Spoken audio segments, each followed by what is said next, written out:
strong international consensus has been extremely important. The violence must end and a democratic transition begin. Increase the pressure on Assad and those around him and prepare for the democratic transition. I think every one of us would like to see Security Council action. The United States worked very hard to obtain a resolution from the Security Council. I would be willing to go back to the Security Council again and again and again.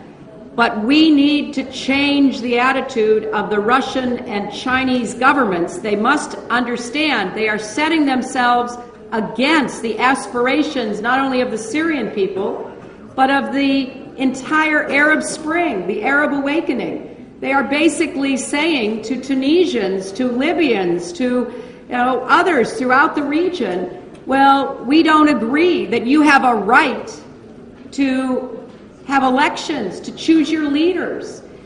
I think that is absolutely contrary to history and quite distressing to see two permanent members of the Security Council using their veto when people are being murdered, women, children, brave young men, houses are being destroyed.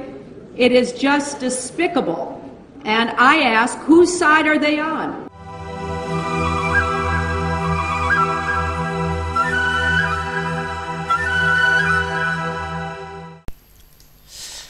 We all know what democracy is. Democracy has been with us since hundreds of years now. We all understand that democracy is by the people and for the people. But today, we are seeing another concept that is being introduced to us by our beloved politicians. And this is democracy with guns. In the name of democracy and protecting people, very harsh, violent, and destructive action is being taken against other countries. We just heard Hillary Clinton about her opinion regarding the Syrian regime and how she is rallying around the world to do what she wants to do in Syria. Isn't that exactly what Bush did? He also went rallying around the world and getting allies and getting support to bomb Iraq. How true was Bush about his reasons to go to war with Iraq? How honest was he? But was he able to bomb Iraq? Yes, he was. Was he able to get support from top politicians? Yes, he could. But was that the right thing to do? No, it was not. Now let us take a look at Hillary's democracy or democracy with guns and how the real democracy with people works. In Hillary's democracy, politicians from other countries, external countries, get involved. In the real democracy, there is no external involvement. It is a by the people movement. She talks about Arab Spring. The Arab Spring is by the Arab people. It is not by the Arab politicians, it is not by the American politicians, it is not by the European politicians. The entire Arab Spring was by the Arab people, for the Arab people. In the revolutions of Egypt and Tunisia, no outside politicians were involved. It was a revolution propagated by the Arab people themselves. If you see the funding, in Hillary's democracy, there is a truckload of funding by external elements and countries. In real democracy, there is no funding required. People don't need funding to raise their voice. There was absolutely no funding required by the people of Egypt or Tunisia to raise your voice and be heard. If you saw in Libya, funding and weapons were supplied by external elements. But no weapons and ammunitions are involved when the movement is by the people. We don't need to kill each other to be heard. In Hillary's democracy, external countries get together in a bombing campaign on the target country, like in Libya and Syria. But in the Arab Spring, in Egypt and Tunisia, no bombing of cities was required. In democracy, we don't need to bomb our cities to bring about change. In Hillary's democracy, tens of thousands of people get killed. But in real democracy, there is no loss of human life. Democracy benefits people. It does not kill people. Hillary's democracy brings about a large-scale destruction. Several cities are destroyed throughout the country. In real democracy, life remains normal, so cities are not destroyed. The demands that are put forward in Hillary's democracy are change in power, change in leadership, change in regime. But the demands that are put forward in the real democracy are change in rules, change in policies, bringing out reforms. In Hillary's democracy, high-value contracts worth millions of dollars exchanged between the new leaders and the external elements, just like it happened in Iraq and Libya. Hefty contracts were gained from these countries.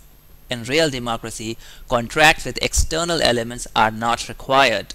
It is for the benefit of the people and the country itself, not for the financial gain for external elements. Hillary's democracy targets oil-rich Arab countries that don't give business to American companies, and the real democracy is found in any democratic country. In Hillary's democracy, a generation is destroyed.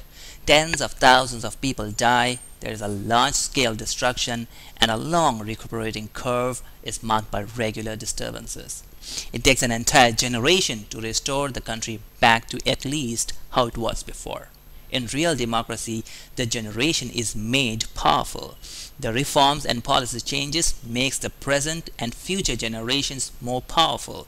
We and our children don't need to die in the name of democracy. Motive. You tell me what is the motive of Hillary's democracy, and you tell me what is the motive of real democracy. A current example of Hillary's democracy was in Libya. It has the same pattern as the war on Iraq. External politicians being involved, huge funding and weapon supply, exchange of hefty contracts. All of this was done in the name of bringing democracies in these countries. The only difference between Iraq and Libya was that we had protesters in Libya. We didn't need to send ground troops, but we bombed all their cities and destroyed the entire country. Tell me, from where do ordinary simple people get weapons to take down the entire government? Since when does this happen? From where do people get the funding? From where do simple people get weapons to stand up against the entire government?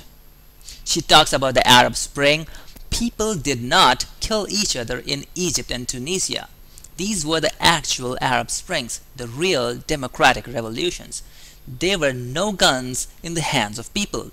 Outside countries did not get hefty contracts after these revolutions.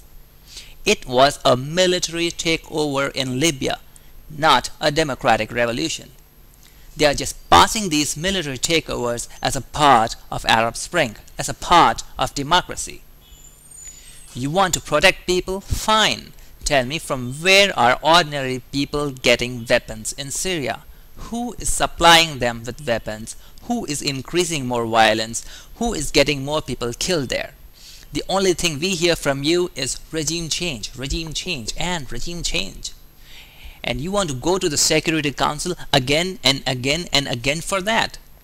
Drop the weapons, Hillary. You are buddy-buddy with opposition leaders. Ask them to drop the weapons and initiate dialogue and get the change what they want, like it should happen in a democracy. Stop your bombing campaigns in the name of democracy. No government will kill its own people unless they are armed. Any government will want to disarm its people and maintain peace and safety. Disarm and initiate dialogue.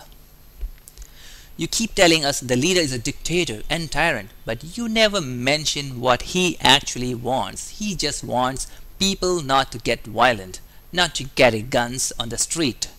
We hear only your opinion all the time. The only thing you do is keep crying, so many died, and so many died. Okay, then can they drop the weapons and not get killed? Because that is not necessary.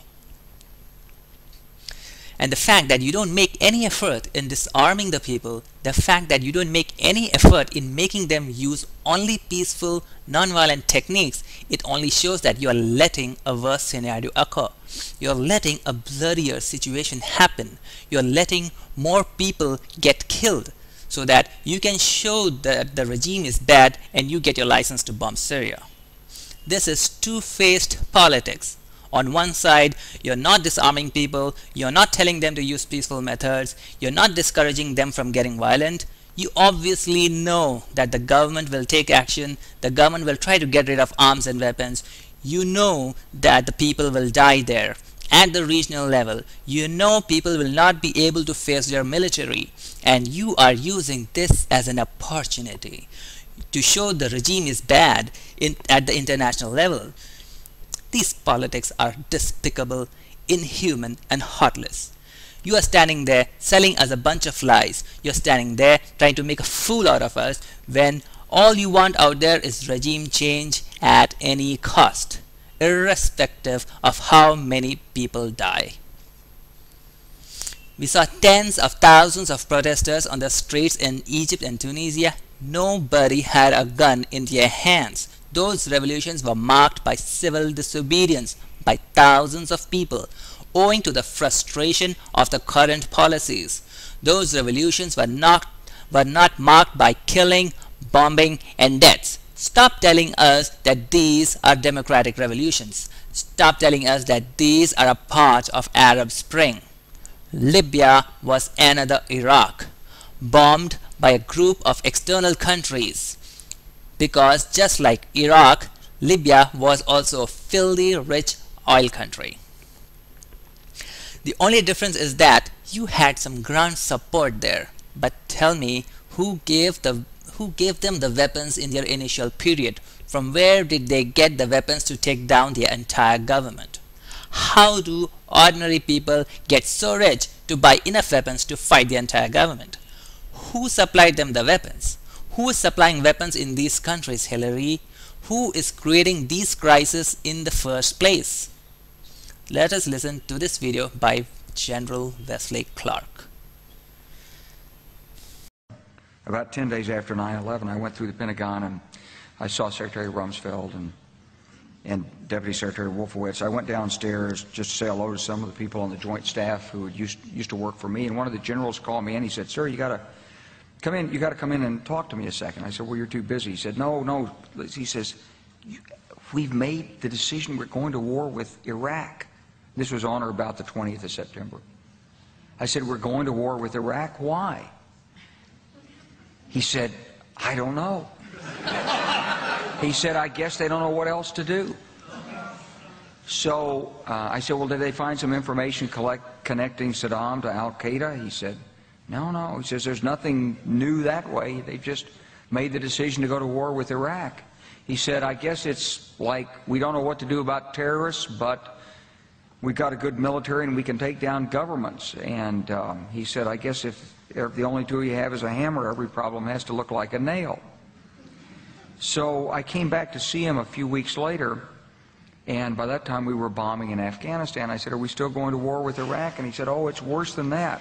He said, he reached over on his desk, he picked up a piece of paper, and he said, I just got this down from upstairs," meaning the Secretary of Defense's office today, and he said, "This is a memo that describes how we're going to take out 7 countries in 5 years, starting with Iraq and then Syria, Lebanon, Libya, Somalia, Sudan, and finishing off Iran."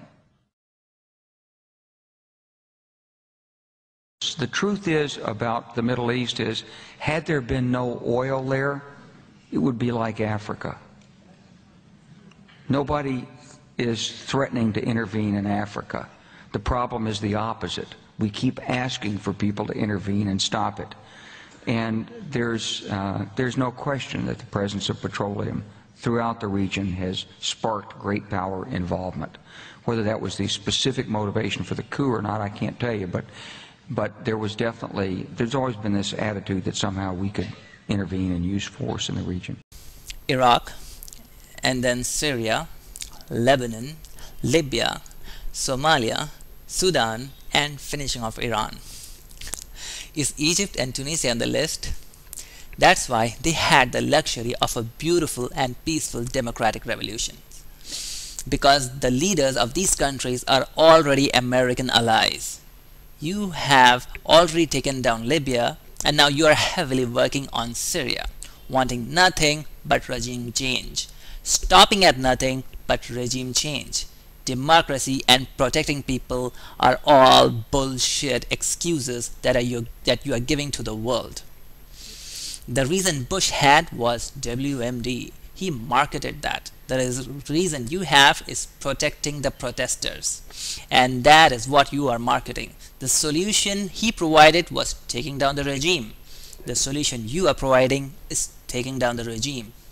You are an extension of Bush's plan of taking down oil-rich countries for the benefit of your companies. And you are doing that by going with the flow of Arab Spring and the revolutions in the Arab countries.